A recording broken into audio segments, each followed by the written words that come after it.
Dans le cadre de la course à la chefferie, je mène une série d'entrevues avec les candidats afin de mieux les faire connaître. Aujourd'hui, j'accueille ma quatrième invitée, Peggy Nash. Bonjour Peggy. Bonjour Denis. Merci beaucoup d'avoir accepté l'invitation. Je vais tout de suite commencer. Le concept justement de ces petites vidéos-là, c'est de faire connaître les candidats en leur posant des questions que les gens de ma circonscription m'ont demandé de vous poser. Très bonne idée. Je vais tout de suite commencer par la première question. C'est François Thibault qui la demandait. Pourquoi désirez-vous être la chef du NPD? Bon, je suis convaincue que le NPD doit former le prochain gouvernement. Et au cœur de ma campagne, c'est que le Canada doit adopter une nouvelle direction économique qui inclut une société équitable, qui respecte et protège l'environnement et qui a comme priorité la création des bons emplois avec des bons salaires. Alors, c'est mon expérience comme négociatrice pendant 25 ans avec les plus grandes compagnies, les plus grandes entreprises au Canada et comme porte-parole de finances. Alors, je veux faire confiance aux Québécois et Canadiens que le NPD vraiment a leur intérêt à cœur en ce qui concerne l'économie. Merci beaucoup pour cette réponse. La deuxième question vient de Marie-Francine Bienvenue. Quelles seraient vos priorités comme chef de l'opposition, puis comme première ministre du Canada?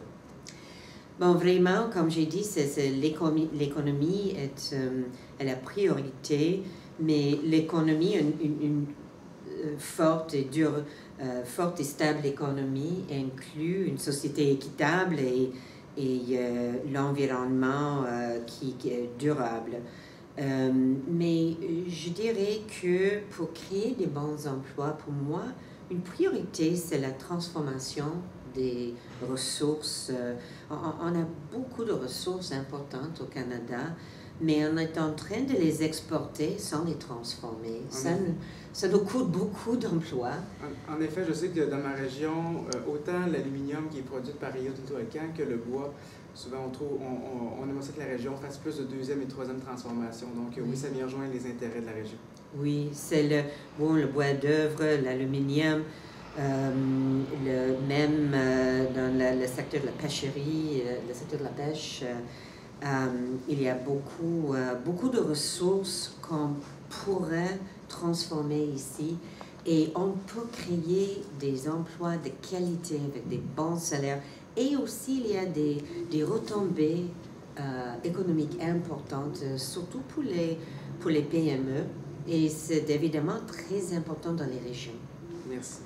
La troisième question vient de Sylvain Chabot qui voulait vous demander, allez-vous instaurer le vote proportionnel? Oui.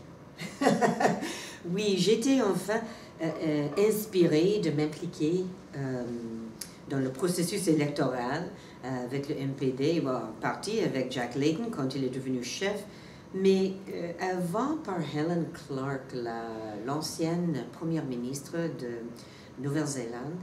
Et c'est exactement ce qu'elle a fait. Elle était élue par le système qu'on a maintenant au Canada, mais comme première ministre, elle a changé le système à un système proportionnel qui est plus juste, plus équitable et plus représentatif de la diversité de la population. Oui, en effet, plus démocratique. Oui, évidemment. Ma prochaine question vient de Jack McBreety qui voulait savoir comment allez-vous réparer les erreurs diplomatiques internationales des 5 dernières années? Pour commencer. Un gros travail à faire. Bon, je dirais d'abord, faut respecter l'accord Kyoto qu'on a signé. Il faut respecter nos obligations environnementales. C'est vraiment... c'est très difficile avec le gouvernement de Stephen Harper qui abandonne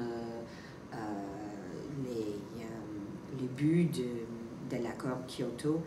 Aussi, en respectant et en investissant dans les communautés des Premières Nations, parce que vraiment, la situation actuelle est une honte. Et le futur de notre pays, c'est vraiment les jeunes autochtones qui maintenant n'ont pas des bonnes écoles, ils n'ont pas des bonnes maisons, de l'eau potable. Alors c'est vraiment, c'est aussi un défi international ou un problème international. C'est un problème moral, mais c'est aussi quelque chose qui est important pour notre économie parce que c'est une population qui est en croissance. Alors, il faut qu'ils soient éduqués pour mieux s'intégrer dans l'économie. Mais aussi, je crois qu'il faut changer notre approche aux relations internationales au lieu être le partenaire junior des États-Unis. Il faut avoir une politique internationale indépendante et qui est fondée, basée sur la diplomatie, l'aide internationale et la paix. Alors, moi, je vois, je mènerai Canada à une direction complètement différente que le gouvernement de Stephen Harper. Merci pour la réponse. La prochaine question vient de José Laplante. Que comptez-vous faire sur le plan environnemental? Bon, je cesserai de subventionner les grands pollueurs, job one, et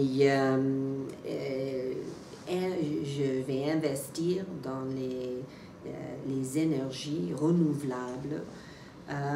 Mais il faut que...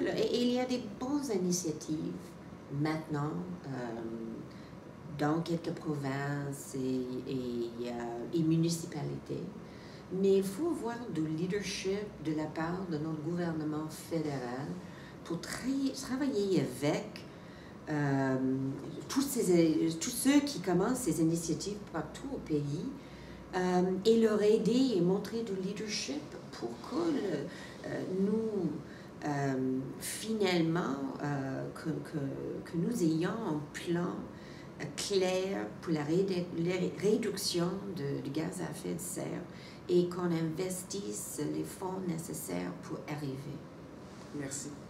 La prochaine question vient de Pierre Vaillancourt qui voulait savoir que pensez-vous du mouvement Occupy et des inégalités sociales? Comme au Canada, évidemment. Oui, j'ai visité il y a plusieurs sites du mouvement occupant à Montréal, Halifax, Vancouver, Toronto. Et j'étais impressionnée par la sincérité, l'énergie des jeunes qui se sont impliqués. Et, beaucoup de médias ont dit « Oh, qu'est-ce qu'ils veulent?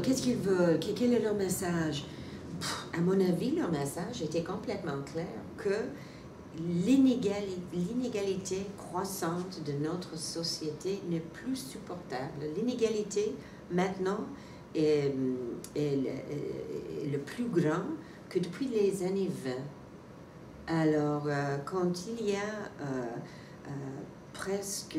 plus de 30% de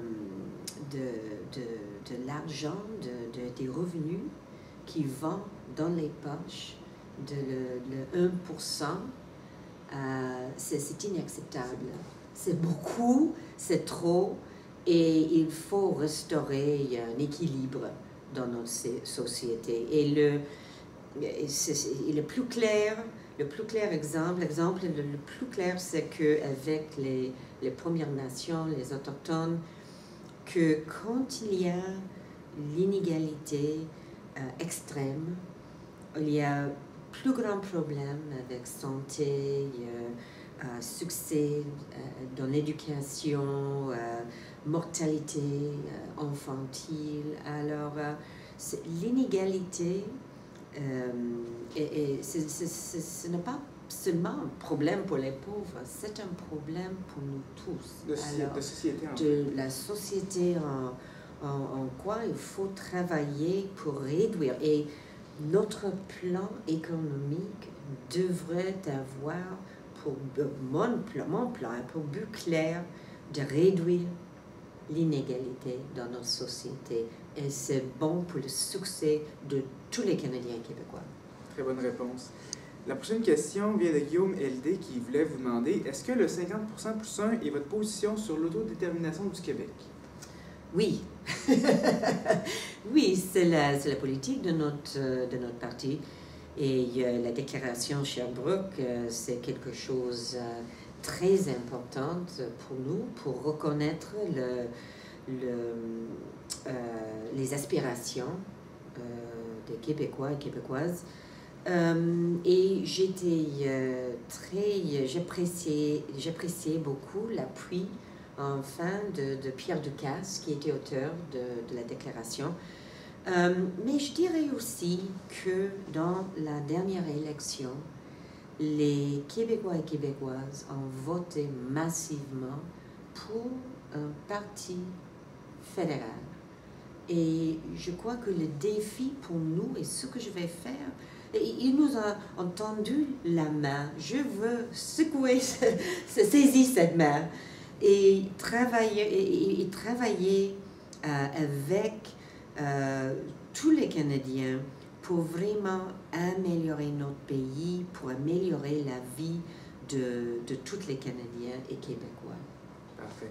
Ma dernière question, c'est ma question personnelle. En conclusion, avez-vous un message à transmettre à la population du Saguenay-Lac-Saint-Jean, ma région? Merci beaucoup pour avoir élu Danny Morin. Très bonne réponse! Parce qu'il est une des étoiles de notre caucus et je suis très fière de travailler avec vous. Et merci beaucoup pour avoir la confiance en Jack Layton et la vision du MPD. Et on va travailler fort tous les jours pour vous assurer que vraiment ça valait la peine de nous donner le vote. Et la prochaine fois, on va travailler encore plus fort pour gagner le gouvernement du Canada et vraiment on va améliorer notre pays. Merci beaucoup, Peggy. Merci, Denis. Donc, ce qui est plaisant dans la course à la chefferie du NPD, c'est que ce n'est pas les députés qui choisissent qui va être le prochain ou la prochaine chef du NPD et potentiellement la prochaine première ministre du Canada. C'est vous, les membres du NPD. Donc, si vous voulez participer activement à la course à la chefferie, voter, recevoir par la poste un bulletin de vote que vous allez pouvoir remplir et ensuite voter. Vous allez sur le site de npd.ca, vous cliquez sur « Devenir membre » et là, vous allez pouvoir vous inscrire, vous allez pouvoir devenir membre du NPD et pouvoir voter et avoir votre mot à dire dans qui va être le ou la prochaine chef du NPD et potentiellement le ou la prochaine première ministre du Canada. Merci.